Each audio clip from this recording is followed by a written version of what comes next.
is for me. Probably what I'm doing. Every day in the studio. Every day in the studio. Every day no fully shit. In the streets with the Yeezys on. In the streets with the hoodie up. Play No games podcast slash show. Oh, okay. The most traveling's dangerous podcast slash show. Oh, geez. I don't know what was picked up by the camera in the back, but we got our main man Bradley as a studio audience, and he was dropping some knowledge. Him and Some fruit. yeah, Some fruit off the tree right here, man. Arthur's having a very deep conversation. But before we get into those things, like we always say, the most traveling podcast, in Portland, and Absolutely. We'll pop up at your grandma's house. exactly. I don't know what we said in that last episode, but we here today. So anywho, yeah, don't yeah. We be y'all know we be lying and shit. But if you like what we're Not doing, really lying, but we be everywhere and shit. yeah, exactly. That's the truth. If you like what you're doing, please like, comment, and subscribe. We would really, really, really appreciate it. It's very easy. It takes less than 10 billion seconds. I don't know if that math was horrible. It's probably like anyway, all I'm saying, like, comment, subscribe, help us grow, help us be the best kept secret in Portland. So when we blow up, y'all can be one of those cool hipsters. And if you really want to help us out, please donate $Hero Bob, help grow the podcast. I have these fun buttons I really can't press until I get some more monies. So if you want to help out, Monies. but we got to talk about the elephant in the room. Costa's not here today, and Why you gotta be an elephant though? Why you gotta do him like that? I'm not saying. Why you gotta? It's a figure of speech. It's a figure of speech. Yeah, I know, but you can't do my dog like that. Okay. Right now, Costa is is on his Mulan right now. Oh, Let's get down to business. to defeat. No, right now he's shit. he'll be back. What do you call it? But he's not here. That's fine. What do you call it? But there's that. But other than that, you got anything? Nah, What's man. going on with you? Shooky now. No, it's I don't really have too much, man. It's definitely been up and down roller coaster, but as my man in the audience has been talking, we gotta stay positive with everything that we doing. So I'm gonna try and spin it on the positive night. I got a lot of positive things going, and moving forward, my podcast is starting season 2 here pretty soon. I have my first recording next week. It's going to be all audio. We have Madre Teresa. So if you haven't heard of Madre Teresa, she's a Spanish cuisine. You can order online. Madre Teresa's on Instagram. She does a lot of different foods. Food is actually very good. So it's something that I'm looking forward to. She's gonna bring it on our first podcast introduction. So I'm like, oh yeah, I can't wait because I've missed it. She does papusas, if you know what those are. They're I'm like ignorant. they're like a dough, and they're usually stuffed with stuff inside of them, and they're flattened and fried on both sides. And she does them vegan, so she usually does a jackfruit one, and she does like a seitan chicken one. And then she has like an all cheese one too, and they're all great. Like they're all great papusas, and so look out for her. Make sure you pop up online for her, and she orders and deliver, or when you order, she'll deliver. So that's a great person, especially right now during the pandemic and stuff like that. So yeah. Pull up on her. Yeah, so I've been doing that, and then I'm back to coaching. I thought I was gonna pull away from it, but I'm coaching girls basketball, which has been pretty interesting. Girls are definitely different than guys when it comes to hoop. It's definitely What you mean by that? Oh, where do I start? Especially at the high school level, I think it's like the idea of work ethic is different. They work hard, but it's not like at the same speed as guys. And so that's definitely different. Then on top of that, I think girl high school, there's a lot of drama. And a lot of times that gets carried over to the basketball court. There's nothing wrong with it. Like, Man, you mean, like, you kind of get used to it after, but some of it I'm just like, yeah, that shouldn't be, none. But you're preparing yourself to get canceled. Guys moving faster speeds, drama. What else? What else? nah, I mean, it's high school though, so it's No, like, fair. once you get to the pros, it's a lot different. Like, I Yeah. feel like a lot of those women are faster than a lot of men, and they have a better game than men, especially like high school or college pro level, and people forget about that. Like, high school is one thing. Definitely men in high school are a lot stronger, faster, but when you start climbing into being an adult, there's a little bit of a difference. I know there's a lot. I mean, kind of to stick on the sports side, but look at Shakira, right? The runner. I think, did I say it right? No, what is it? Shakira. No, the sprinter, The Olympic runner, that real be fast. smoking that weed. Yeah, it was smoking. Yeah. Did I say it right? Sure.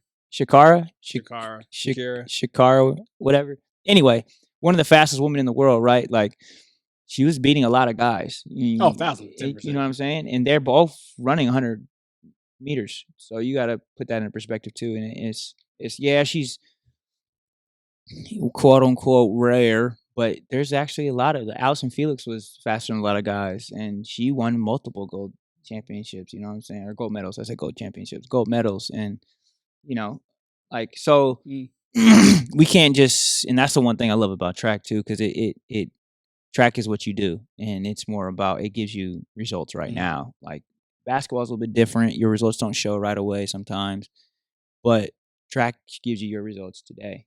And I'm gonna be honest, I really wish in the Olympics, like if you're watching it like in live, where you have like the Olympic athletes like running, and then it's like the Hunger Games, and like if your name gets pulled, like you have to go, so we can show the difference. Because like, this is why I'm bringing this up. I'm not gonna out this person, but I have a family member, who said that they could be a WNBA woman. Yeah, WNBA woman, or a college. I think it was a college woman in like a game of like basketball. Yeah. And I was like, Oh. So I'm not gonna say who this person was. So I had my first experience with that. I had a huge experience with that. It was a wake up call for me, and this is what changed my mentality for for women in sports. I went to 24-hour fitness, playing basketball, and got picked up on a team. They're like, "Oh, you're guarding her," and I was like, "Whatever, okay, it's a female, whatever. I'm gonna play." She scored all their points on me, and it wasn't just like wide open shoot. It was like 1-2 with the ball, crossover, in and out, come off a screen, step back, jump shot, like spin move. And afterwards, everyone started laughing. I was like, "Oh, so y'all didn't tell me she hooped?" And like, and she ended up playing in the WNBA for a while. She was playing overseas. Like, she was a hooper. And I was like, oh, mad respect. I was like, like, that was like a real wake up call for me. Cause like growing up, I mean, like, I knew my sister was an athlete. Like, I knew women were good, but like, when you actually get to see like top notch women really freaking play, they'll put you on some skates, bro. Like, and that's anybody. Like, and that is what people don't understand. Like, that's anybody. And so, shout out to all the women in sports, man. Big shout out. Keep killing it, keep representing for the ladies themselves, and the W's in the chat. You know what I'm saying? So, that was a firsthand experience for me to be like, you have to change your mentality when it comes to just sports in general. Like, take advantage of, like, women are a little bit different, but they're not bad. They're not like, they might not be as tall as men, but a lot of them can kill a lot of those NBA players off, and bad. Like, like the crazy thing about it is like me growing up and figuring out that I had like a knack and talent for tennis. Like, growing up, like you just regularly just what do you call it? Just play like with any and everyone, right? And like being on like the traveling team and all the other stuff in between. Like, I would play women in tennis in like the cool like beginning level tennis, like when you just play people Yeah. before like they section you off in tournaments, like you know, like all right, you know, she's sitting on that, you know, that two-handed backhand. She'll crack that shit. Like and like but like obviously one of the things I want to, you know, pay homage to Serena, like, you know, obviously when you get, you know, more in collegiate levels, things like that, you know, Serena definitely did say that, you know, she couldn't beat certain men or anything like that. But it's kind of like, yeah, I think you could. Like, I think you're selling Mm. yourself short. Like, don't get me wrong. I would say like the top 10 men. Like, I get it because, like, you know, but I'm just kind of like, some of them on the back end. I think if you sit right there in that pocket, you crank that two-headed backhand. I think you're gonna show them a little Man. something. But it's almost kind of like for me when you were saying that, it was kind of like I got beat by tons of like women growing up on the traveling team and just to be like, nah, that's my tennis opponent. And then obviously them making it gender once I got into tournaments, are you a 5.5 player? Are you this or like that? Where like it's weird. It's kind of like obviously when they start ranking people, then I feel like they can, genderize it. But like at the beginning stages, nah, they just don't either anyone and anyone can lay that, that that heavy not forehand, that heavy serve in the corner and let that shit skid off. So yeah. Man, I like where this conversation kind of opened up. I think it's important that we pay homage and respect to all athletes, and Mhm. I don't think they get enough. And it's not just from me being on that side. Like I've always watched it. Like my mom growing up played tackle football, and Damn. it's been around before she started, and it's just now getting the notoriety that they wish they had. When she was playing, and she's like she still talks about it all the time. Like, Yeah. but like some of those girls, man, man, they tearing dudes up. I mean, there's, and we just don't give them the homage that they need and they deserve. So And I feel like this is a great segue for us to kind of talk about what we were kind of talking about off screen a little bit. Is mentalities and yeah, manifestation. And in our wonderful studio audience guest Bradley Ainsworth was talking about manifesting, and I think we should definitely talk about like what we attract and how we talk to ourselves. And I will just say over like the last month, um, every therapist needs a therapist. I've been going to my own therapist and things like that. And like I've learned that I haven't been talking to myself as kindly as I need to. And like I just learned like how I talk to myself is like, and which is negative. It's not like, oh, you're a piece of shit. Oh my gosh, you bum. All this other stuff is more like, man, you're not where you're supposed to be. And like, this was supposed to happen. That didn't happen. That was on you. And I learned that that's a part of negative self-talk. damn. And I think the conversation we were having was beautiful when it's talking about manifesting and being where you're supposed to be. And I think as men, we don't talk about the things that we have concerns about. And I was wondering if we can just kind of talk about that.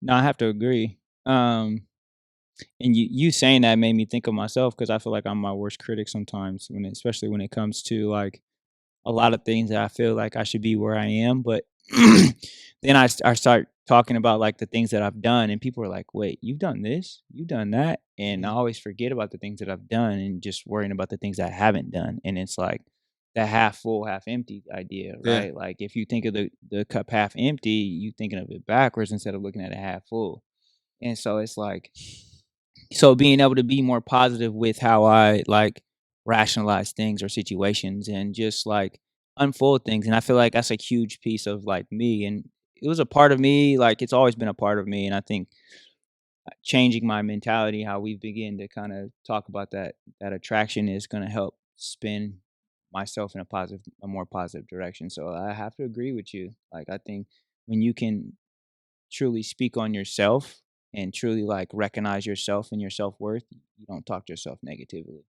And I think as men we have to do more of that, be more positive in where we're going and how we reflect. And like Bradley was saying, man, your tongue is powerful, and you always think of your tongue powerful in speaking to other people, but you don't think of your tongue being powerful and speaking upon yourself. So I think it's another piece to that too. So, And Bradley, would you like to say anything about that?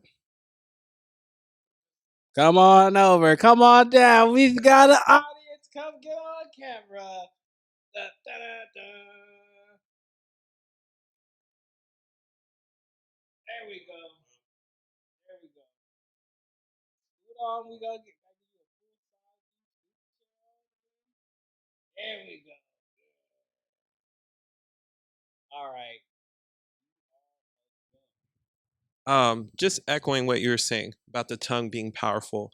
And I referenced a few books when we were talking off screen. The Four Agreements is a good one. But really, the main one is The Secret. I think The Secret is what really taught me this, like what we speak, we attract. And as I've been on my manifestation journey and just watching things that I speak coming to fruition, obviously with work put in and whatnot, but it's like, had I had any self-doubt or went along through the day like doubting myself or saying like, because you can get a little bit of like imposter syndrome when you're like leveling up. You've never been to this level before. What makes you worthy? Or as you just elevate.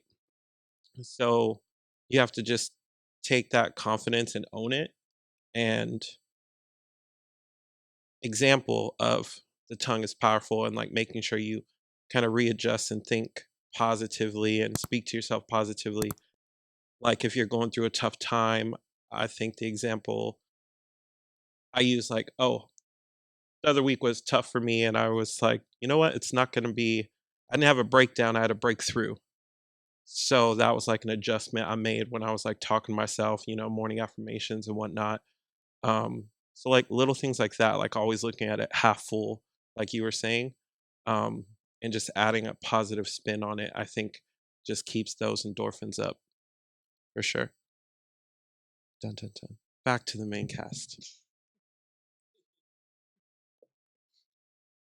no, so I have to continue to agree with what you're saying, and I think it's cool to like to really appreciate perspective and just rationality on real, like it's a real statement, and again, we have to be more positive society. Like, with everything going on, there's already enough negative, right? Like, how can we continue to pull in something more positive? And, it starts within yourself. And I think you're a reflection of what you say and speak. And if you're positive on the inside, you can give positivity on the outside. And I think that's going to make somebody else more positive. And we have to live society that way. I think we do. I definitely agree with that too as well.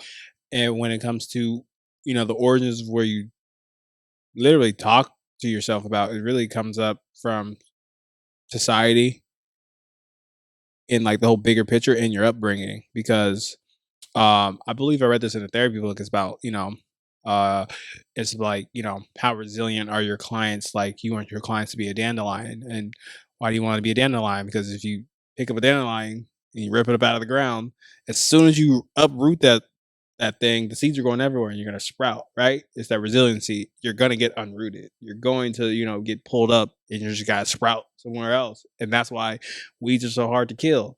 So that's why you want to be a dandelion.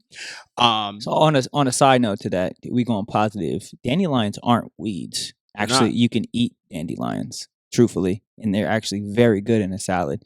So they're not really a weed. They're just a flower that we want to get rid of. Manifestation, folks. I gotta go unhighlight that. Manifestation at us. We're looking at things at a different perspective. But thank you. I don't think I'll put that in my salad. But it's actually really good for you. It's high in vitamin C and nutrients, and it does a lot of defensive stuff in your system. So it's actually a really good. And tea with it is even better. Dandelion tea. A lot of ancient cultures used to make dandelion tea. So again, who is this guy? Again, like like the Okay. positivity behind and that's Okay. another piece. Like we get rid of things so quickly because we don't know what they're really good for. And I think we have to take a step back. And again, it's for some reason this positive vibe thing right now, man. It's got me in a whole different train of thought. But it's like we get rid of things because we don't know what they're good for. And it's the same thing with your words, right? Like if you're getting rid of these negative words, you're getting rid of stuff that you don't even know it could have been positive for you. You could have had an interaction with somebody you thought was negative, and it could have really been positive for you. You could have learned something from that conversation, even if it didn't go how you want it to go. And a lot of conversations won't go how you want it to go, but you can still learn from them. Big facts. Big facts. Interesting. I learned something today, folks, that my friend eats dandelions. They're good. And they're, and they're great. Wash them well. They're good. All right. So in the zombie apocalypse, I got to find you. So we're going to live off the land. I'm not that good into plants, but there's definitely a plant book there I wouldn't mind looking through. All right. I wanted to just bring up to the origins of like that negative self-talk. And I feel like that comes from our society, and it comes from how you came up, because there's a lot of dreams that we try to live out that you aren't able to when you're younger. You're like, oh, when I get big, I'm gonna do this, and when we have those expectations, I feel like because I want to combine everything that you both were saying, that's the killer. Because I actually checked like a thing on Instagram between like E.T. the hip hop therapist, not hip hop therapist, the E.T. the hip hop preacher, and Kevin Hart.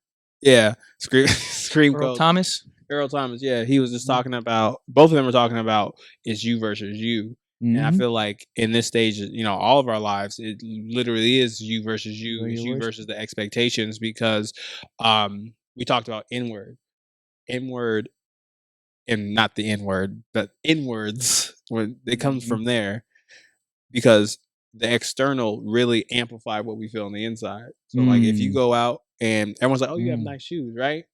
And you already believe you have nice shoes on, it's just going to amplify that. But if you come out and you're like, I don't know about this, and then someone validates that you're like indecisiveness, then you're like, all right, cool. And is that true confidence? You truly didn't believe in the belief of what you got willies with your swag. That's so funny. And then the crazy thing, why I want to even shift this even more, if we want to talk about like men, right? Men, mental health, men, mental wellness. We have the highest suicide rate. Men, because we don't talk about our problems or issues.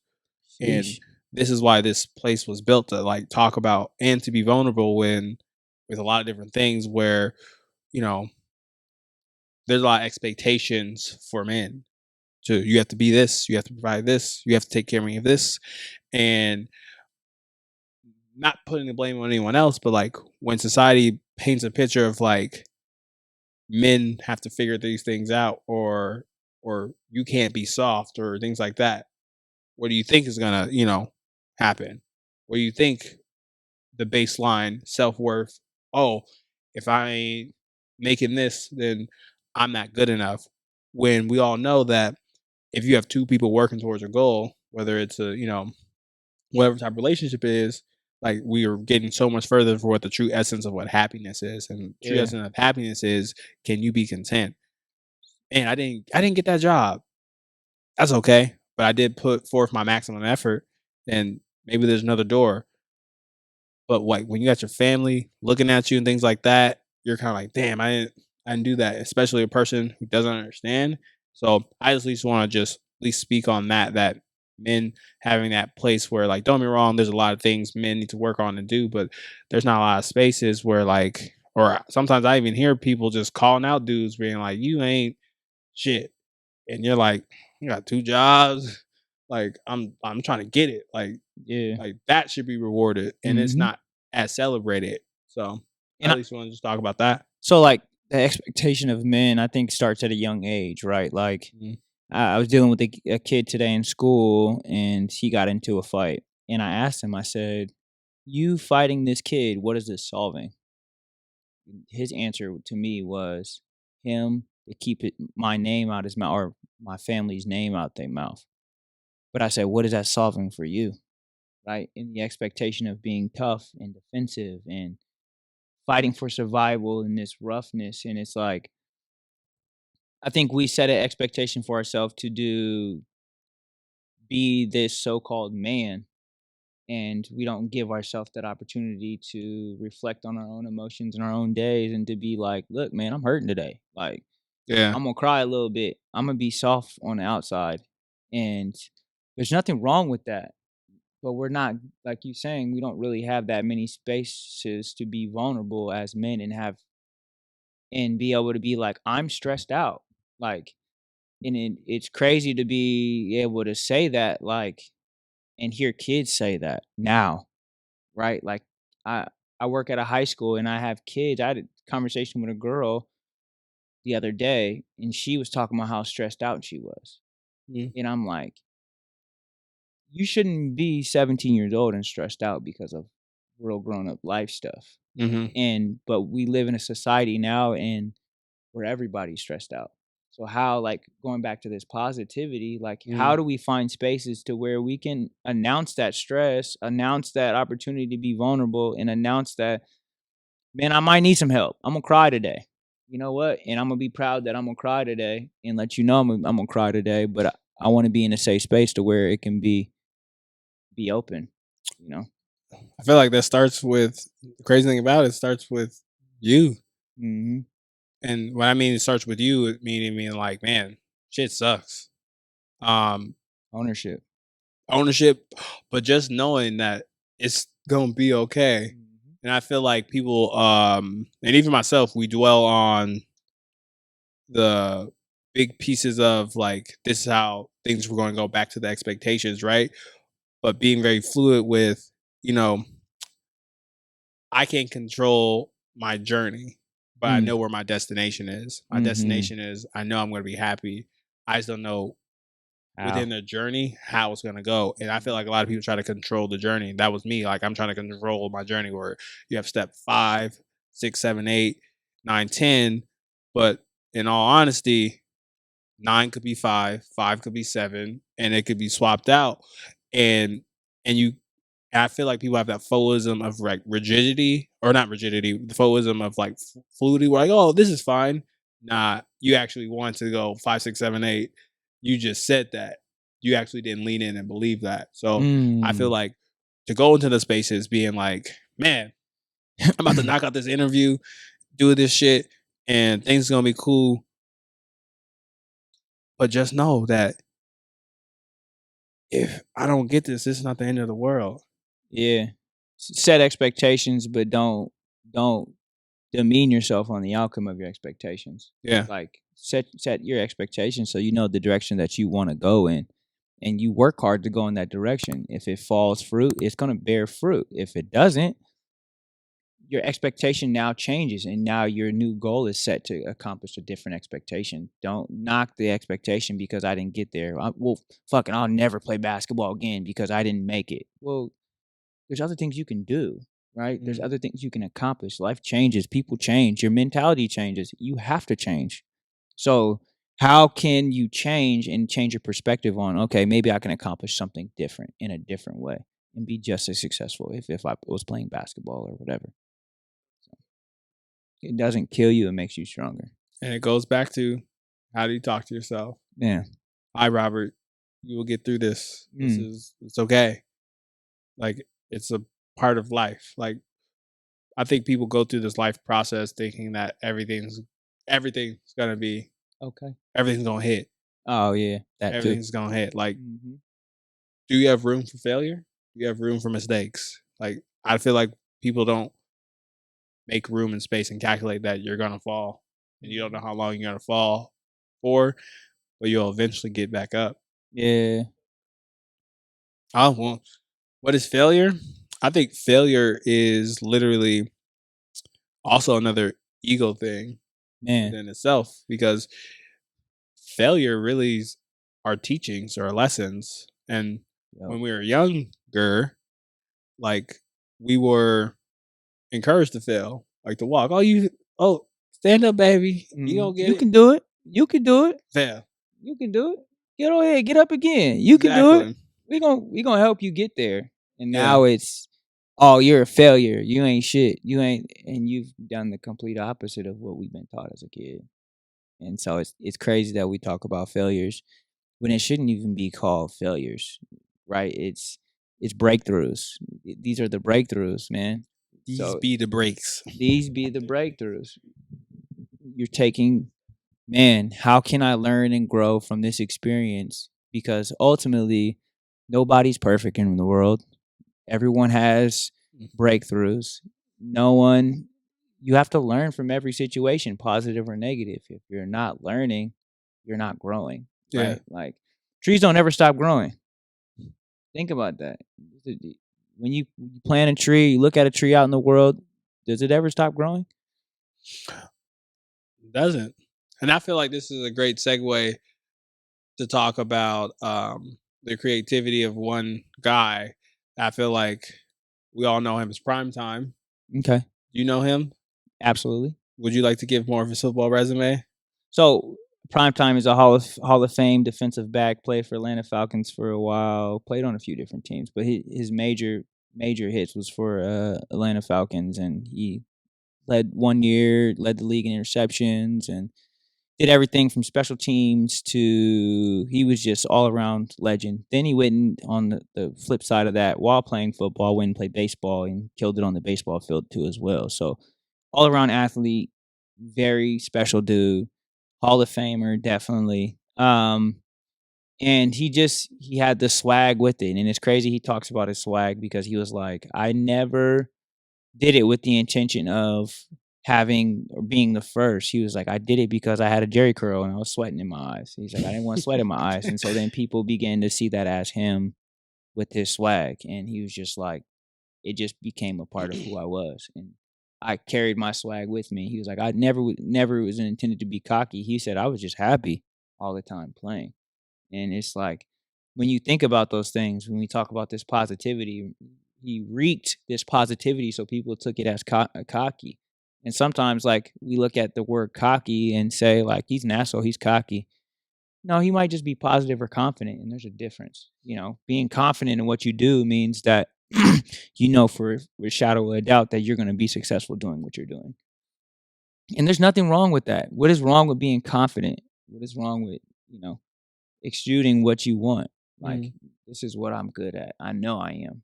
And I feel like the absence of grace taints confidence, where it's kind of like, if we're speaking about Dion, from like, I got to know, because like I got into football a little later. Like, I knew about him because I've heard about, but like I really got to know Dion from like reality TV show and things like that. Where it's kind of like, I liked Dion the person or PrimeTime because how he spoke to people and how like he really met challenges. Like I can only imagine, the young version of him talking.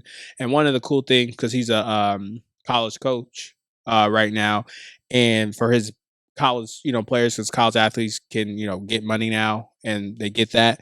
He had, Brittany Renner or Renner? There we go, Brittany Renner. He had her come through to talk to his athletes, and that blew up on social media. I thought that was not hilarious, but very clever, because I feel like that's like almost a recruiting thing for Dion to use next year. But it also, if the young men were listening, I heard a couple snippets, because we all know her PJ Washington thing, yak yak yak yak. But like things that I heard and why he brought her in was to educate his men, being like, people only want you for one thing. And then Brittany went through like how many check marks she has in her DMs, and how to get athletes, and like really Dion really cares about growing people. And one of the things I wanted to pay homage to was that, in all spirit, I'm so glad this all connects, where I was kind of like, what do you think about that? Because you're coaching, we're like, I know you're coaching the girls and things like that, but would you bring in like, yeah, this is a Brad Pitt, don't trust him? No, so even from like a coach's standpoint, right? Like, there's only so much we can really say for them to really understand the impact of what they're doing. Like Yeah. I coached guys for like 11 years. Yeah. And so like, or boys, I should say, they weren't guys, but boys. And we always used to talk about that. Like that was one of the biggest things that we used to talk about was the girls. Like once you start doing well and being successful in this sport, girls will start showing up more and more, and they're going to be attracted to the success that you bring around you. And there's nothing wrong with that. Like we've been talking about this whole time, this sense of attraction, right? People want to be around positive people. Like if there's something positive going on, people want to be around it. So there's nothing wrong with that. I think the concept gets lost where you lose what you're doing in someone else, right? Like because you're no longer being positive in the thing that you were doing to be positive in, you're chasing positivity in someone else. And I think that's where people get lost. So like bringing a girl in like her is like flipping the coin, right? Like this is what happens when you lose sight of what you've been chasing. Now you begin to chase something else instead of what you wanted. Don't get me wrong, PJ got what he wanted by playing in the NBA, but there's a cost that came with it. You know, he lost thousands of dollars in the process as a kid with someone who he's not married with anymore or dating anymore. And now it's just she has success off of his success. Yeah, she got a whole successful starting five. But I mean, at the end of the day, like, but a lot of that came from him. I don't think so. I respectfully disagree. She's been with Colin Kaepernick, Drake. Like I can, like she's like. But again, so on the flip, so when you say that, I didn't know all that. I don't know her history. Oh yeah, you keep saying you don't know. This is the first person that does it. Like she's fitness, all this other stuff, but like no, she's Instagram influencer and model. She's been in a few music videos. She's a video vixen. She's our modern day current. What is it? Karuchi? Superhead. Oh, she's our generation's that, but like successful off Instagram. She gets paid endorsements. Like she had her money, but I believe the baby deal is like $40 million or something. Like whatever. Yeah. What I was reading on the different blogs and whatnot, that's like what her child support situation is. She wasn't making that kind of money. Like she's not a Kylie Jenner getting paid $1 million a post. She's currently living at home. I mean, after $40 million a month or a year, whatever. Like 18 years though. I don't think it's like, okay, you had a baby, you get 40 mil. Like he's still new in the NBA. You know, but when that check increases on him, that check increases on her. So, you know, she gonna be out here cheerleading, like, "Come on, my dude, let's hit it right." Allegedly. I mean, yeah, allegedly, yeah. Allegedly. A Hornets. He plays with my guy LaMelo. Charlotte. Get well soon. He hurt. He got that COVID. Oh. Yeah. I got tickets to go see him. And he's sick. Hopefully he gets better next week. I'm very sad. Shut up. I'm going. I am going. You going by yourself? I am not going by myself. Oh, okay. Would you like to know who I'm going with? Yep. I'm going with a girl named Stephanie. Oh, okay. Yeah. What row y'all sitting in? I gotta look at the tickets. Oh, 100 level seats. There you go. Nice little date. Oh, okay. We not right behind the black seats. Maybe in 2 years. No. Y'all behind the back seats. But both of y'all together, y'all behind the black seats. We're definitely not that. I definitely get the tickets I got were definitely not behind the black seats because they were asking for $1,000. we're like if LaMelo, because like 3 people on their team got COVID. Like if I would got the tickets like maybe like this week, they would have been cheaper. But like they got COVID or in their protocol like a week ago, so like 10 days they're vaccinated. So I'm assuming they'll make the travel to Portland next week. So y'all behind the black seats? I didn't pay no $1,000 for these tickets. I ain't dumb. Oh no, I need a ring on my finger if I start doing dumb shit like that.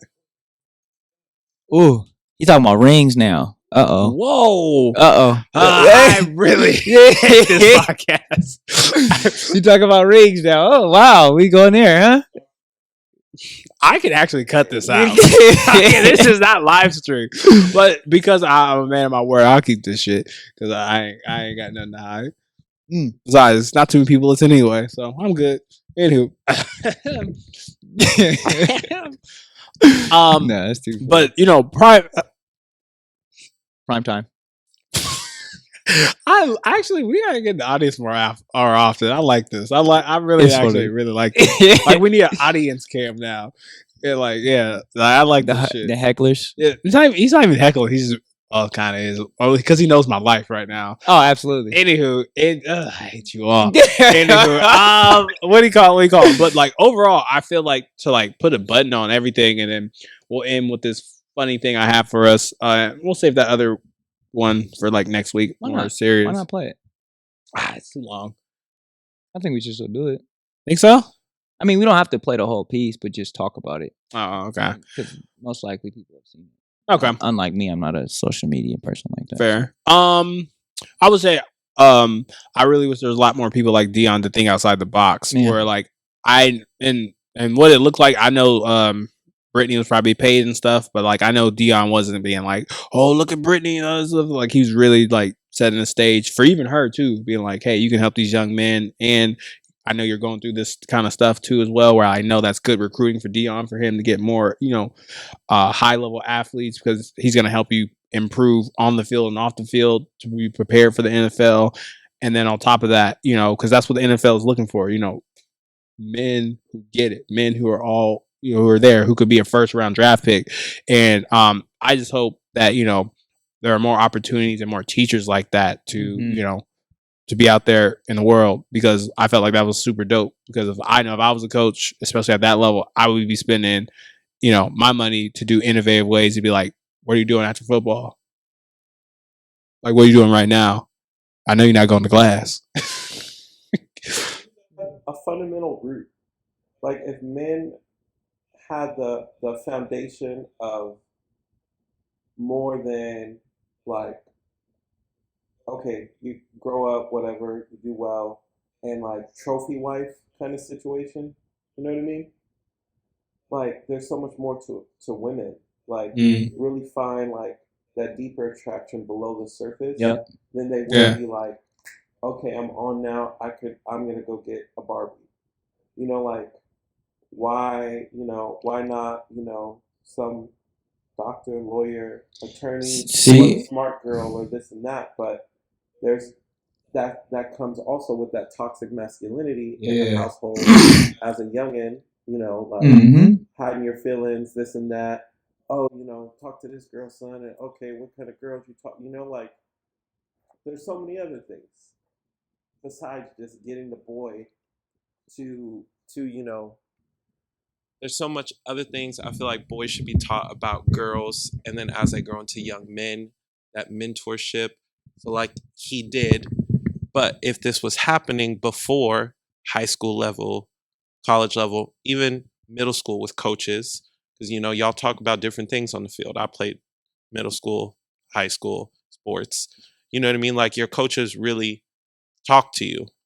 Conversations you might not have at home, if they were having more healthy conversations about dating, and once that level starts happening and whatnot, and not promoting certain things. Social media has a lot to do with the influence as well, but I just feel like men would look for more than just like a beautiful frame, because I'm not saying she's, an ignorant girl. Like she's made her own success. She has books, stuff like that. But in general, it's like looks like, oh, she's stacked, she's thick, she's this. Like, is she gonna bring you like peace? Does she know like does she have high emotional intelligence, so she knows like something's off with you today? Like maybe where to add and where to take away. Like bringing balance to the man. Yeah. And just like looking for those other like key elements rather than the looks. Yeah. That fades. Yeah. And I mean, and that even I think taps into like when we talk about like successful relationships, right? Like, I mean, I think we had a little bit of a conversation about this before. It was like LeBron and his wife, and Dwayne Wade and Gabrielle Union, right? Like, we talked a little bit about those relationships, and being taught young what a relationship looks like, and the expectation of those relationships can help. Like, don't get me wrong, like Gabrielle and Wade, they both went through their periods of time, but they're at a point where like Gabrielle had her own money, Dwayne Wade had his own money, and they became more successful together, right? Like, and they built on each other, and he was an athlete dealing with some of the stuff he had to deal with, and he's been through some situations, but like, when you see a real relationship, you see like comfort, you see like no expectation, you see uplifting mentality, like you see love and joy, and like, well, that's from what we can see, at least, you know what I'm saying? But of course you're going to have rough patches in all relationships. That's just a part of it. But how do you bounce back? How do you climb out of those holes? And really, like, we don't teach young kids those. We teach them like, oh, you got girl's number, okay, what you doing with it, right? Like, what you doing with it? Oh, you took her on a date, where'd y'all go? Oh, you just went to the movies? Like, you sure you went to the movies? Like, right? Like,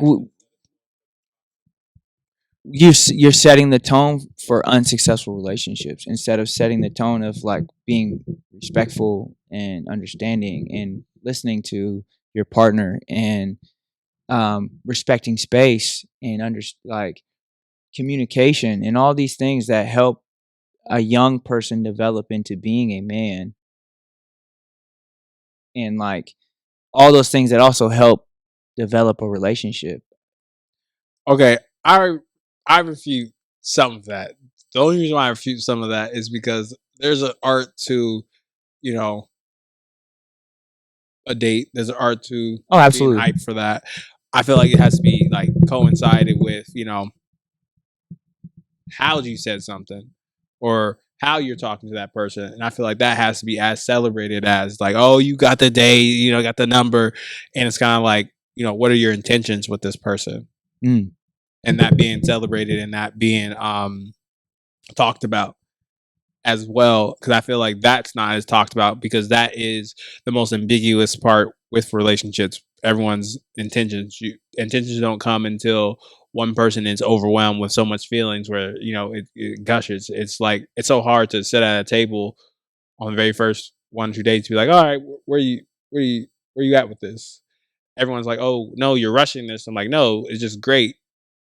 What actually, I will actually say this. I feel like once people say stuff where like, oh, I want this, they always think that they're locked in forever. No, what you do, you have another conversation. Like, I really thought this like 2 days ago, and I reflected, and I don't want this like this. Like, there's nothing wrong with changing your mind. Mm-mm. And I feel like that's something that people like don't go in when you go on these very first dates, being like, man, like, this is clearly where I'm at, but like, I'm very open to this. And I feel like everyone's like, all right, I'm gonna be on my best behaviors.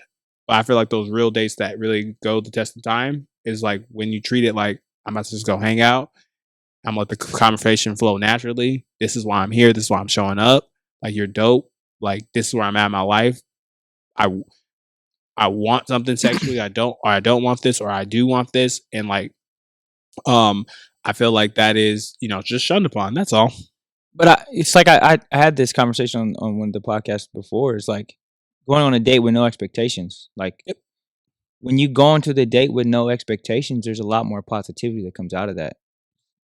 You don't know. That could be your lifelong partner. That could be your best friend that comes out of that date. Like, that could just be a good time. Like, and there's nothing wrong with any of those expectations, but also don't set an expectation to go into the date saying, oh, I'm looking for my husband right now. And that's not going to set you up for anything successful, because you might push that person away because they're not in the same space as you. And there's nothing wrong with giving somebody time to figure out if you are that person for them. Like, I think when you push too much of yourself on someone else and they get uncomfortable, a tendency is to put up a wall up and say, "Nah, fuck this, I'm done," even though that person might actually have been for you. I also will push back just a little bit, where it's kind of like it's to me, it's like a balance thing. You got to have that, but it's also tastefully talking about your intentions, not being like, "Oh, I'm trying to fuck," like that shit, right? Like if it happens, it happens, but like I'm still trying to enjoy you as the person, because that's the foundation of it. Like, Yeah. can you still see value out of this person if it goes this way, that way, or it's a friendship, casual hookup, or that? I feel like that's not spoken about enough, and it's a means to an end. And I guess for me, I'm just such a balanced type of a dude, where it's kind of like I feel like in so many ways, like, and you don't have to agree with me. I feel like you kind of just know sometimes, like, I'm here because of this. Like loosely, like you have a loose like association. Like, I don't want this to happen. Like, and I feel like if we combine what you're saying of going in with no expectations, but also knowing like my initial like thought of like asking this person out was for this potential 1 to 3 areas, it's really like putting you at calm. It's putting you at ease. Being like, I did initially think my initial thought was this, but it actually has turned out to be this, and that's okay. So, but that's my whole kitchen caboodle with that. Nah, I have to agree and say like when you go into it, it's like, when you meet somebody and you're like, you know what, let's go on a date. Like, if the intention of that date is to take this person back to the apartment or the house or wherever, I think that has been announced early on, right? And if that other person doesn't know, it becomes real awkward, right? Right? Like, you know what I'm saying? Like, and either on both sides. But if the intention of the date is to say, like, I want to be present and I want to be with you, be present with you, the intention of that date can go in any direction. And it could be like, being present. Yeah. It can be like, oh yeah, we're great friends, or you know what, let's go again and let's go to such and such place and do another one, right? And now that the other intention can come back alive, right? Like, oh, okay, maybe I can take this one back to my crib. Maybe we can actually have like a real in-depth conversation about moving forward. And now, but I think for me, it's like, it shouldn't be the first or second date. You're like, what do you want out of this? Like, you didn't even give me time to get to know you. Like, you know what I'm saying? Like, you haven't even gave me the opportunity to say, like, I actually like being around this person. Because if you're asking on the first date, I like to be around you, and then tomorrow we go on a date and I'm like, I can't stand this person at all. Well, the intention is completely different. Like, and that's what I'm saying. Like, sometimes it just got to take time. Like, in any relationship, man, it takes time anyway, right? Like, even if we were like, oh yeah, we're getting married tomorrow, it's still going to take time in order to have a real good marriage. It's still going to take time to be in a really good relationship. It's still going to take time. So what's the rush of saying like, yes, my intentional goal with you is this, but you know what? Let's try and walk through the steps to get there.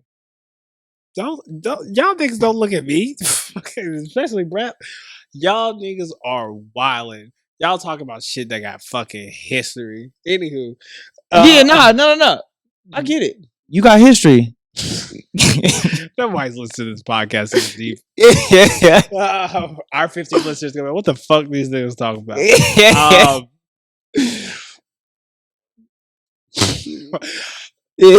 Anyway, there's power in doing nothing. I agree, but I respectfully will just out. And this is why this is the Play No Game show. We're not always supposed to agree fully, but in so many ways, I feel like we're saying different odds of the spectrum. But at the end of the day, I feel like I was saying this. We're like, actually, Koss was saying this too on one of the clips I put out.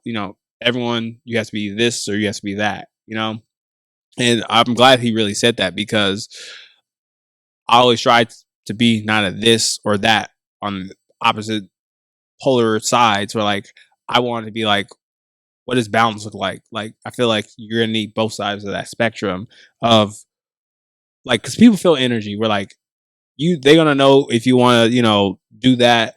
But I feel like if you come at a situation balanced, willing to, fail, willing to, be open, I feel like the possibilities are endless. If we're, bringing things back to how we originally started about how you're talking to yourself and, how you're talking about situations. So, yeah. You got anything else in the tank, partner in crime? I just had to process a lot of what you was just saying, and it like the balance in life is just important, period, right? So, yeah. So we just had to think about that, but we can move on to that next topic. So, yeah, we can finish home with the next topic. You really wanted this next topic, absolutely, because I don't really know too much about it. Okay, so we are really doing this next topic. Yeah, I will say this: we will have to conduct this in the next 3 to 4 minutes because I want to be timely. With time. This video is 5 minutes. I can't play this. You don't have to play the whole video. All though. right. But what does it talk like? It's talking about are we really compatible, or is it just shared / similar dysfunction?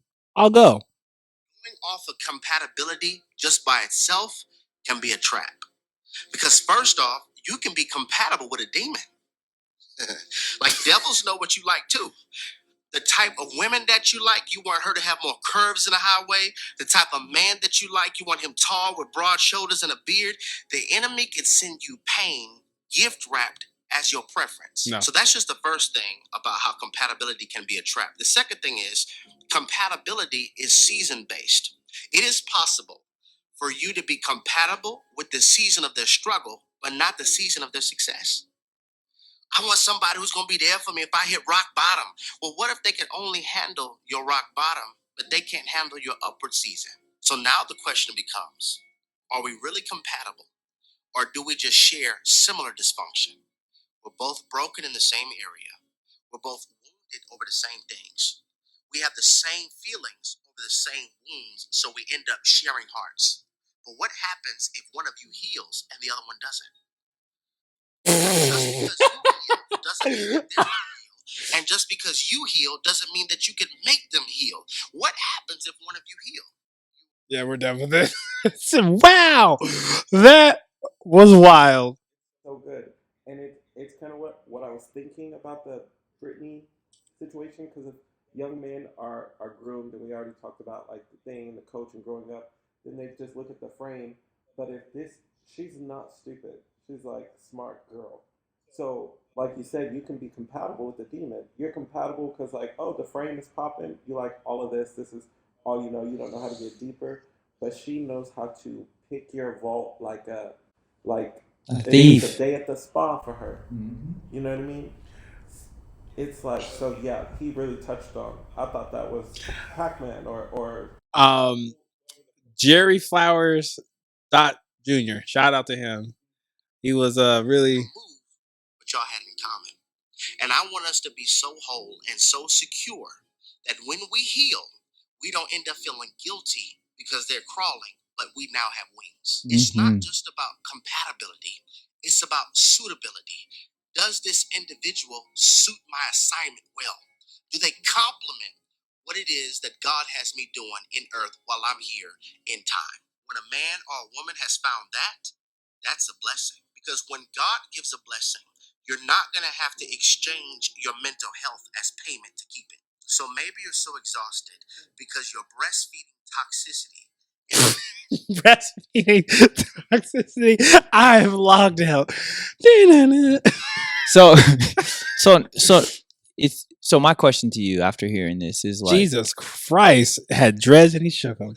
So my question is like, are you understanding what suitability means? And as society, do we talk about suitability as a culture, as a people, or even as a responsible way to be in a relationship? Oh, I'm asking you that question. You're asking me? Dang, that's crazy. You're asking. That's crazy. You're asking me that. Yeah, I'm asking you. I these people the most. They are really throwing these sub-tweet shots at me, especially Bradley. I definitely think so. Woo! This is very relevant. Absolutely. That's why I asked you. Can you ask me a question again? So he talks about suitability. Are we talking about suitability in our culture, and is it relevant to your situation? Wow. Whoa, we are really going there. I think I changed the question a little bit, but it's all good.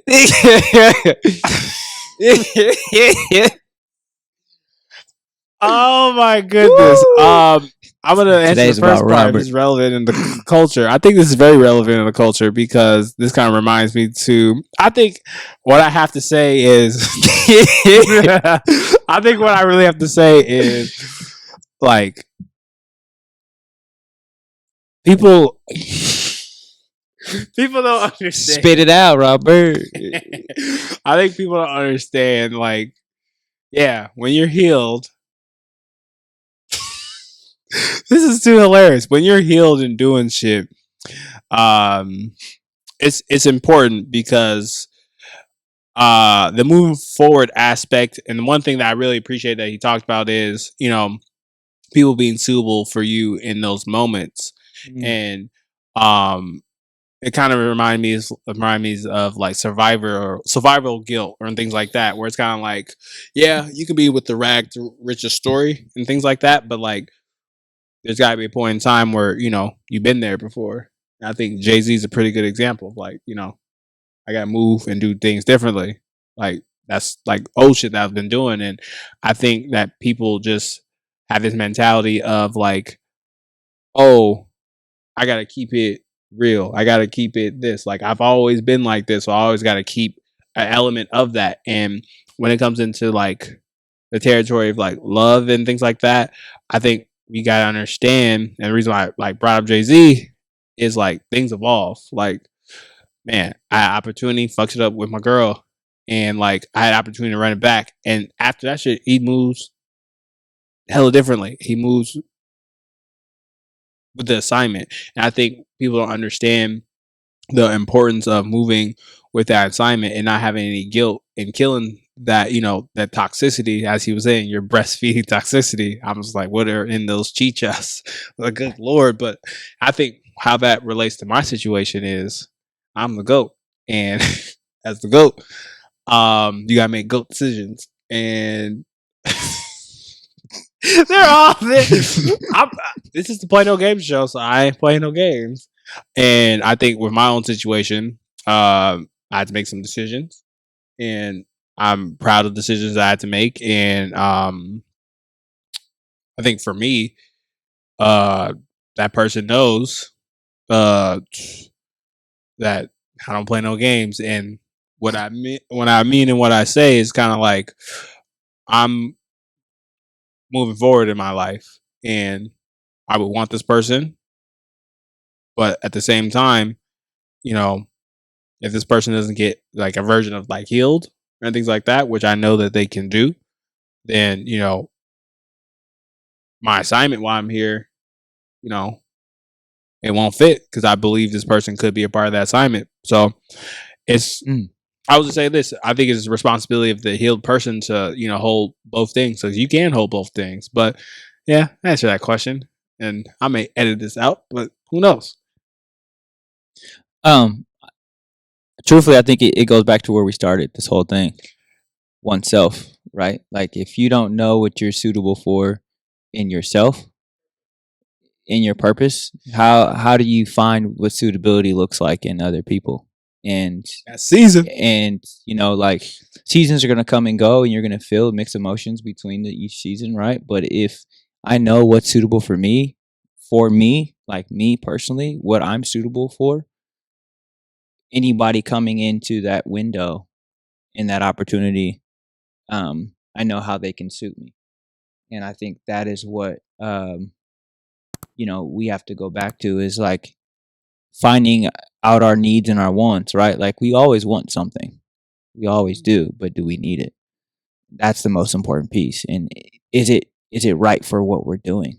Right? Like he talked about how like if I'm healed and this person's not healed, am I still able to pick this person up? And if they're suitable, they understand that process. If they're not, they won't understand that.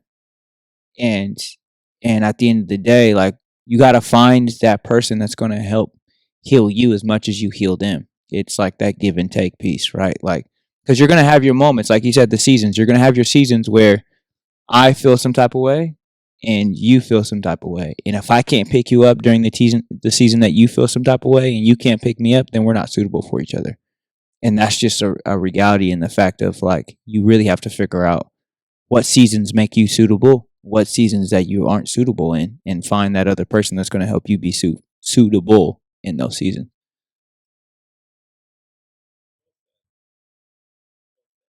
Well, this has been a hilarious installment of the show. Bradley, would you like to say something before we?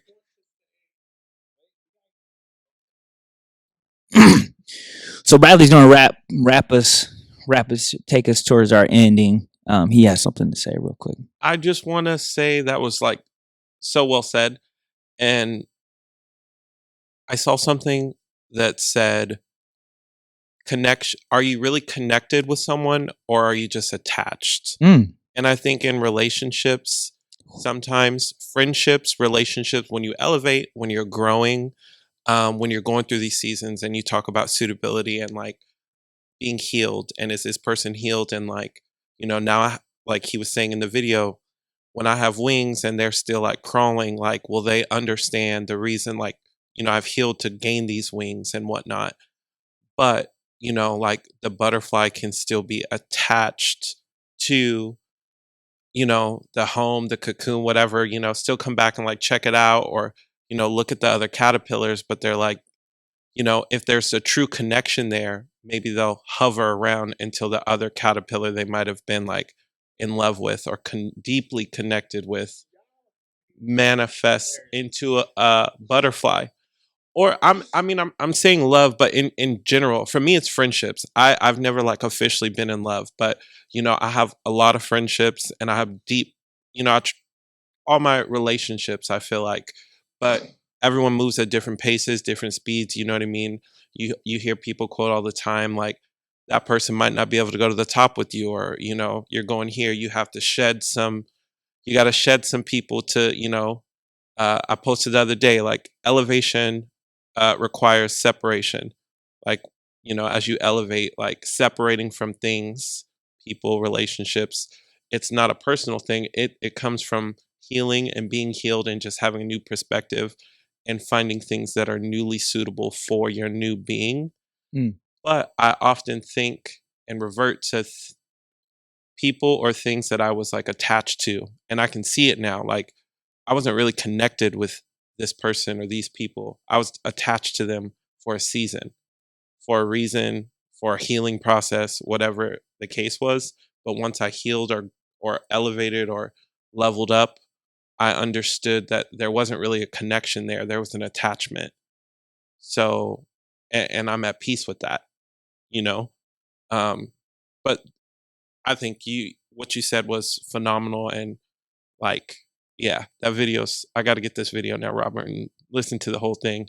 It was very, very on task, and yeah, good vibes, ending on good vibes. Yeah. And so this has definitely been an episode of all areas. But remember, like, at the end of the day, like, it's all about self-love, self-worth, and understanding where you are with yourself and putting that perspective into play and really like taking advantage of that. This is the Play No Game podcast. This episode's been dry snitching.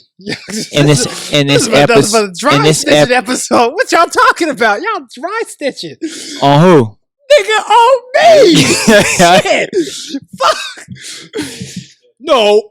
First and foremost, listeners, they're looking at me saying some shit. Say this shit to me off camera. It don't matter. It don't we matter. Play no games, right, Robert? We play no games. So I can't wait when I play no games with y'all.